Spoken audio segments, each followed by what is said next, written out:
하나님이 교만한 자를 물리치시고 겸손한 자에게 은혜를 주신다 하였느니라. 그런즉 너희는 하나님께 복종할지어다. 새벽의 영광을 품고 하나님 앞에 선 주의 기도자 여러분, 하나님의 은혜와 사랑에 놀라운 은총에 복됨이 있기를 소망합니다. 오늘의 본문 말씀은 시편 66편의 후반부 10절부터 20절까지의 말씀입니다. 우리가 살아가는 현실은 우리가 64편부터 보는 것처럼 악이 지배하는, 악을 꾀하는 자들의 음모와 악을 행하는 자들의 소동을 우리가 겪어가는 현실을 살아가고 있습니다. 그러나 그곳에서 하나님의 심판을 내다보고 65편에 우리의 죄를 사하시고 우리를 붙드사 천국의 경험을 누리게 하시는 그 복된 찬양, 그 복된 찬양이 66장으로 이어지면 이렇게 하나님의 큰일에 대한 찬가입니다. 와서 보라는 겁니다. 온 땅이여 하나님께 즐거운 소리를 낼지어다. 온 땅이여. 하나님의 영광의 이야기들을 8절에 만민들아 우리 하나님을 송축하며 그의 찬양 소리를 들리게 할지어다.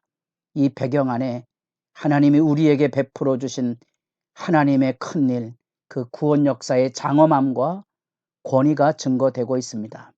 그 근본에는 이스라엘 백성들에게 주어진 가장 큰 신앙 고백 5절 말씀에 와서 하나님께서 행하신 것을 보라. 6절에 바다가 변하여 육지가 되게 하셨으므로 출애굽의 영광이 그곳에 있습니다. 애굽 땅 종되었던 집에서 구원해낸 여호와 신앙. 그러면 우리 신약시대를 살아가는 우리들에게는 예수 안에서 만나는 하나님의 큰일이 애굽 땅 종되었던 집에서보다 더 장엄하고 영광스러운 권능으로 임하고 있는 그 고백이 우리에게 필요한 겁니다. 하나님이 세상을 이처럼 사랑하사 독생자를 주셨으니 하나님께서 자기 아들을 내어주신 그 구원의 이야기, 우리로 멸망치 않고 영생을 얻게 하시려는 그 예수의 복음 이야기, 그래서 우리가 예수를 통하여 만나는 구원 역사의 장엄함 속에는 요한일서 4장 16절 하나님이 우리를 사랑하시는 사랑을 우리가 알고 믿었노니 그 하나님의 사랑에 감동이 살아있는 거지요. 그래서 이 감동의 찬양을 부르고 있는 겁니다. 온 땅이여 그리고 만민들아. 그래서 온 땅의 역사가 이제 만민으로 이어지면서 개인의 신앙 고백이 공동체로 이어지고 개인의 헌신이 공동체로 열려지면서 그 안에 하나님께서 붙들어 주시는 구원의 은혜 9절 그는 우리 영혼을 살려두시고 우리의 실족함을 허락지 아니하시는도다. 하나님의 위대하시는 그 손길 앞에 우리는 우리 영혼을 살리시는 하나님의 진실과 우리 영혼의 발걸음을 실족하게 아니하시는 놀라우신 보살피심을 하나님 앞에 우리가 만나고 그 구원의 기쁨을 증거하며 이제 개인의 헌신으로 나아갑니다. 그 개인의 헌신이 13절에 내가 이제 내가입니다. 열방과 온 땅이 아닌 내가 번제물을 가지고 주의 듭에 들어가서 나의 소원을 주께 갚으리라. 내가 고통과 안신했을 때 내가 하나님 앞에 울부짖고 서원하고 하나님의 도우심에 갈망했던 그 입술 그대로 이제 내가 하나님께 내 죄를 속하고 내 모든 것을 쏟아붓는 번제와 하나님 앞에 약속한 것을 진실하게 하나님의 도우심에 대한 기대와 소망과 응답에 대한 충만함으로 소원을 갚는 거지요. 아낌없는 헌신을 그곳에 쏟아붓습니다. 그래서 그 쏟아붓는 15절 내가 수다랑 향기와 함께 살진 것으로 번제를 드리며 숫서와 염소를 드리리이다. 헌신을 쏟아붓는 그 삶 안에 이제 이 서원제는 화목제의 한 양식이거든요. 이 양식은 이웃과 함께 나눠 먹는 겁니다. 함께 내게 주신 은혜와 구원의 기쁨을 함께 노래하고 기뻐하고 즐거워하는 삶을 누리는 겁니다.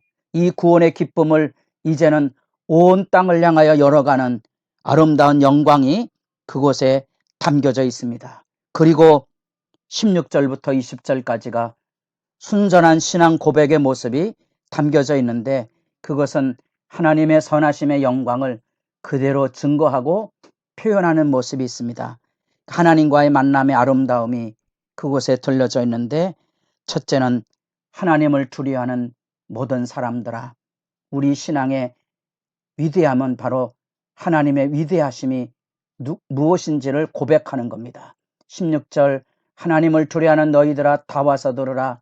다시 5절 말씀에 와서 보라는 신앙 고백을 여기 지금 경건한 하나님의 두려움의 신앙 고백으로 초대하면서, 그들을 다 하나님 앞으로 초대하면서 18절 내가 나의 마음에 죄악을 품었다라면 주께서 듣지 아니하시리라. 하나님 앞에 벌벌 떨고 울며 간구했던 삶의 자리, 하나님 뜻대로 살기를 원했던 거룩한 열망, 그 부르짖음, 그럼에도 불구하고 우리의 진심을 알아주셔서 나를 죄 없다고 덮어주시는 그 하나님의 인자하심 앞에, 하나님의 그 크신 은총 앞에 지금 응답하고 찬양하고 있다는 사실입니다. 우리가 믿는 하나님은 어떤 하나님이십니까? 여러분의 기도 소리는 기도 소리로 끝납니까? 이처럼 전적인 헌신의 쏟아 부음과 하나님 앞에 자기 죄로 떨며 엎드러져서 내 죄가 있다면 내 기도를 듣지 아니하시리다. 그러나 나는 하나님의 용서하심을 신뢰하나니 하나님은 인자하신 분이십니다. 넘치는 사랑으로 우리에게 다가오셔서 우리를 붙들어 주시는 은혜 하나님이십니다. 그 놀라운 은총 앞에 기도의 응답을 얻으며 하나님의 도우심에 대한 기대와 소망의 감격을 가지고 찬양하는 삶을 살아가고 있습니까? 우리는 그 하나님의 구원 역사의 실제를 다시 되짚어 봅니다. 예수를 믿는 것은 이처럼의 구원의 감격을 가지고 서는 겁니다. 그 구원의 감격이 있어야 우리가 살아가는 삶의 현실 앞에 시련과 연단을 통하여 하나님께서 우리를 단련하신다는 사실을 알기 때문에 사망의 음침한 골짜기도 묵묵히 건너가게 되고, 하나님께서 내게 메우신 고통과 아픔도 연단인 줄 알아서 욥처럼 꿇어 엎드려 하나님 앞에 울부짖으며 하나님이 나를 정금처럼 연단하심에 대한 신뢰를 가지고 그 고통의 순간을 견뎌냅니다. 10절 하나님이여 주께서 우리를 시험하시되 우리를 단련하시기를 은을 단련한 같이 하셨으며 우리를 끌어 그물에 걸리게 하시며 어려운 짐을 우리 허리에 메어 두셨으며 사람들이 우리 머리를 타고 가게 하셨나이다. 우리가 불과 물을 통과하였더니 주께서 우리를 끌어내사 풍부한 곳에 이르게 하셨나이다. 시련과 연단의 처절함을 아십니까? 은을 연단하는 것처럼 그 시련의 고통과 아픔이 크고, 우리로 하여금 그물에 걸려서 마치 하나님께서 나를 죽이기로 작정한 것처럼 바울의 고백대로 끄트머리에 두셨다. 나를 만물의 찢기처럼 조롱거리가 되게 하셨다고 느낄 만큼 그물에 걸리게 하시는 하나님 앞에 살아나기 위해서 퍼득거리는 그 몸부림, 더구나 사람들이 우리 머리를 타고 가게 하셨다. 전쟁에 포로로 잡혀가서 원수의 적장 앞에 목이 밟히는 그 절망의 순간, 그게 시련과 연단 속에 담겨져 있는 이 시인의 노래입니다. 여러분의 삶에 믿음의 걸음이 이런 연단을 통하여서 건너가는 하나님을 향한 믿음의 진실함이 살아있습니까? 시련과 연단을 통하여 하나님은 우리를 다듬으시고, 우리는 그 안에서 우리 믿음이 무너지지 않았음을 뭐로 표현하는 거니? 거룩한 헌신으로 표현합니다. 여기 나타난 대로 내가 수당의 향기와 살진 것으로 그리고 수소와 염소를 두르리이다. 그 극한 시련과 아픔에도 뒤로 물러가지 않은 절대 헌신과 하나님 앞에서의 자기 본분을 다하여 이웃을 복되게 하기 위해 삶을 나누는 그런 서원의 제사, 우리의 온전함의 열망이 내 죄를 가리시는, 내 죄를 가려주시는 하나님의 인자하심으로 그 넘치는 은총의 경이로움에 나아가게 합니다. 이 하나님의 인자하심은 출애굽기 34장에 나타난 신앙 고백뿐 아니라 역대상 17장 13절에 나타난 다윗의 신앙 고백일 뿐 아니라 잠언서 16장 6절에 나타난 지혜의 고백으로까지 이어지게 됩니다. 여러분들에게 하나님의 인자하심이 살아있는 그 풍성한 사랑으로 흔들리지 않는 담대함, 그 진실함, 그 넘치는 구원의 기쁨, 그래서 사람들로 하여금 하나님께서 행하신 것을 와서 보라, 구원을 초대하고 내게 주신 그 크신 은혜를 이웃에게 증거하려고 하는 거룩한 선교적인 열정, 내 자신의 복됨에 빠져 있는 것이 아니고 내게 주신 은혜를 이웃에게 나누려고 하는 그 복된 하나님의 마음의 풍성함, 그 넉넉함이 여러분의 기도의 자리를 은혜 안에 든든히 세우시고 아름답게 여러분의 삶을 가꾸어 가는 일에 주님의 축복이 있기를 바랍니다.